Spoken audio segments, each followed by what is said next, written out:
First thing to consider, after 5 or 6 years of war, even more if we consider the Pacific Front, it must be taken into account that the human being, and that also influences the rulers, is tremendously brutalized, let's put it that way. So issues that today we do not consider, or that even in 1939 were unthinkable, or any other year that you may mention, well, in a context of war, of long duration, of atrocities, well, the human being somehow loses the ethical horizon sometimes, which is what I was starting to say, and what seems like a nonsense to us today in a different context may seem more or less normal to us.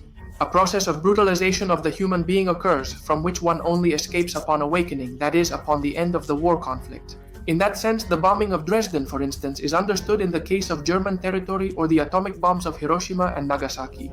That doesn't justify anything, but we must make an effort to empathize with the people of the moment and understand their perspective.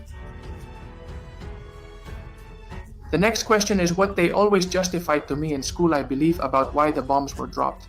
Justify and I don't accept. Subject is as follows. No, it's just that if they hadn't dropped bombs, war would have lasted longer. More US deaths would have occurred. The islands, Japanese territory, would be taken one by one, resulting in a bloody conflict. Well, that could be. I'm not saying bombs effectively end the war. It would have been longer, surely.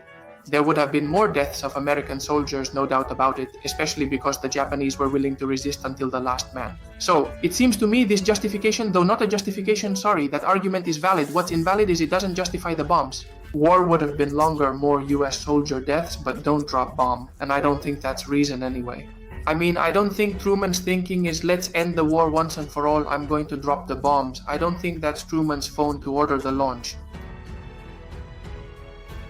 A second element that raises doubts about some of the issues I've always questioned from the American perspective, they didn't find out that the Cold War would start or that there would be a clear conflict with the Soviet Union until 1947. All that about the Kennan Report, Marshall II, the issue of the Berlin blockade and the division of Berlin in 1949. I have the feeling, or I had always thought, that the Americans had been a bit out of the game, and while Stalin is getting ready for what's coming and Churchill is warning, Roosevelt trusts Stalin, and I think Churchill realizes it and Roosevelt doesn't. Nevertheless, I thought Truman lacked awareness, yet now I have the sense that Truman is also preparing for the Cold War with this missile launch. At least it's a message to the world. I don't know if it's a message to Moscow or a general one. We have this, so nobody move. It's a way to instill fear, it's a way to consolidate yourself as a great hegemonic power, and I think Truman is also thinking about that. The justification is that you have a bomb that you haven't tested, you have launched the Manhattan Project, which you know is largely launched because the Germans are preparing their atomic bomb. Manhattan Project, the bomb's evolution, and in the end you have it. The war will end and you haven't started, haven't tried. You have tried it in the deserts in the United States, but you have not seen the consequences that bomb can have on a real context. I believe that what is there in the bombing is that we are going to launch the bombs. What there is from my point of view is we are going to test the bombs. That appears evident to me. They needed to attempt it at some point and they simply attempted it there. It's my opinion, but I believe that's Truman's motive for dropping the bombs. Not so much the fact that we are going to Japan tomorrow, which I would also think about, but above all, I think it went that way. From my perspective, there are 3 reasons for the launch. I'm focused on Hiroshima from the perspective of Hiroshima.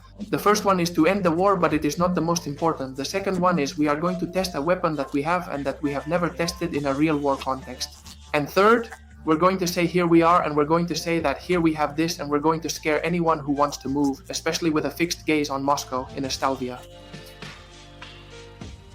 From there, several questions arise. The first is that a few days later it is launched on Nagasaki. You all know that Japan did not fix itself with the Hiroshima bomb. Well, it could be that the Japanese thought the Americans had one already. So you say, well, we endure. It could be. When it is launched, of course, the one from Nagasaki, the issue is over. The Japanese realize that the Americans can continue bombing city after city because they have the ability to launch a little boy, a bomb on any of the Japanese cities at any time in the coming weeks.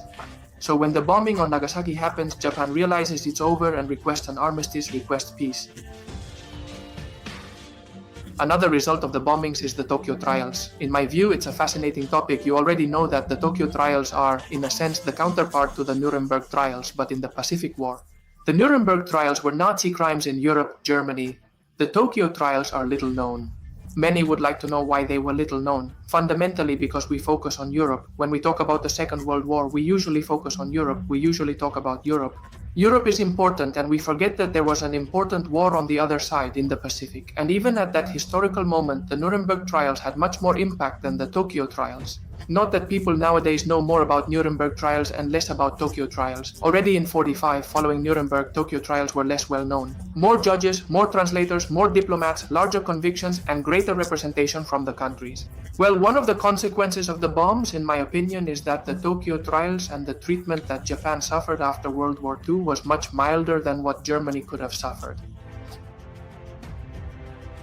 The atrocities committed by Japan in World War II were tremendous, comparable to those of Nazi Germany? Maybe not, but they didn't stay far behind, have that clear. But the crimes do not reach the level of those of the Germans, but not by much. And instead, the treatment given is different. I believe that one of the issues to take into account as to why the treatment given to Japan, the perception of Japan, what happens in the trials, the convictions of the trials, has a lot to do with the dropping of the two bombs.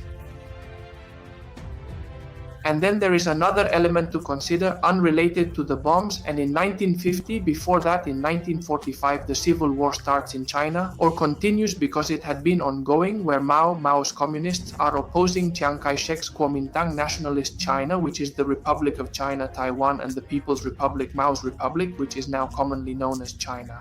The fact is that the civil war in China fails or continues, and a few years later, after Mao takes power in China in 49, the Korean War begins between North Korea and South Korea, which lasts from 50 to 53. So, in that context, the United States needs Japan's complicity, of course their military bases, especially Okinawa. A strong Japan is needed, a rebuilt Japan, a Japan that reconciles with its surroundings, though they haven't achieved it yet.